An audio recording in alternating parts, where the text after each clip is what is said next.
जय गजानन माऊली। पालखी निघाली पंढरपूरला।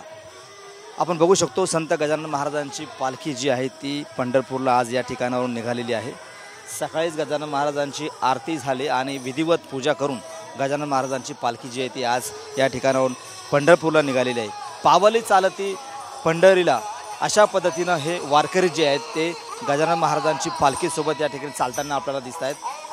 अतिशय पांढरशुभ्र सदरा असेल, शिस्त वारकरी असेल, अशा पद्धतीची या गजानन महाराजांच्या पालखीची वैशिष्ट्य आहे। 700 पताकाधारी आहेत, 250 या ठिकाणी टाळकरी आहेत आणि 200 सेवेकरी गजाननांच्या गजरामध्ये आणि विठुरायाच्या गजरामध्ये या ठिकाणाहून पालखी जी आहे ती शेगाववरून पंढरपूरला या ठिकाणी निघालेली आहे।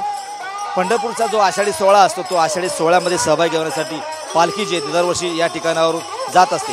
यावर्षी पालखीचं हे 55 वर्ष आहे। अतिशय आनंदमय वातावरण आणि भक्तिमय वातावरण या ठिकाणी आपल्याला या वारकऱ्यांच्या चेहऱ्यावरती आपल्याला बघायला मिळते। ओएसिस फर्टिलिटीच्या तज्ञांनी IVF उपचार पद्धतीद्वारे 1 लाखांहून अधिक जोडप्यांना मातृत्व प्राप्तीचा आनंद दिला आहे।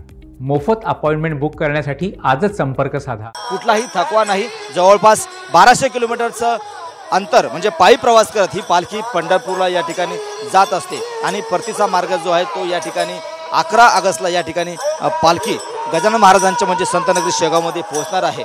त्या दिवशी सुद्धा या ठिकाणी मोठा सोहळा असतो आणि आजही बघितलं तर मोठा सोहळा जो आहे तो या ठिकाणी आपल्याला दिसतोय आणि जे वारकरी असतील किंवा भाविक असतील ते सुद्धा या ठिकाणी पालखीमध्ये सहभागी होताना आपल्याला दिसत आहेत। कॅमेरामन विकी चव्हाणसह गणेश सोळंकी, TV9 मराठी, शेगाव, बुलढाणा।